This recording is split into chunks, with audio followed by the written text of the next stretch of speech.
આજે વલસાડ જિલ્લામાં ધરમપુર અને વલસાડ નગર ખાતે ગણપતિજીની જે સ્થાપનાઓ કરવામાં આવી છે, અનેક મંડળોના આમંત્રણ પર આજે ભારતીય જનતા પાર્ટીના સૌ આગેવાનો જોડે બપ્પાના ચરણોમાં વંદન કરીને લોકોને મળવાનો અવસર પ્રાપ્ત થયો છે।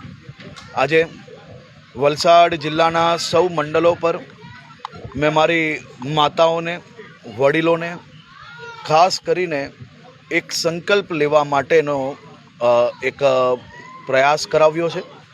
સૌ માતાઓને મેં અપીલ કરી છે કે ગણપતિજીની સ્થાપના આપણે વર્ષોથી કરીએ છીએ। દર વર્ષે એક સામાજિક કામ આપણે લોકોએ હાથમાં લેવું જોઈએ અને એ સામાજિક કામ આ વર્ષે મારી સૌ માતાઓએ મને આશીર્વાદ આપ્યા છે ડ્રગ્સની સામે લડવા માટેનું, અને આ લડાઈને પોતપોતાના ફળિયામાં, પોતપોતાના વિસ્તારમાં આગળ વધારવા માટે મેં અપીલ કરી છે। અને આપે જોયું છે કે આ માતાઓની આંખોમાં એક વિશ્વાસ છે, માતાઓની આંખોમાં ડ્રગ્સના દૂષણ સામે લડી લેવાનો એક મક્કમતા નજરે પડે છે।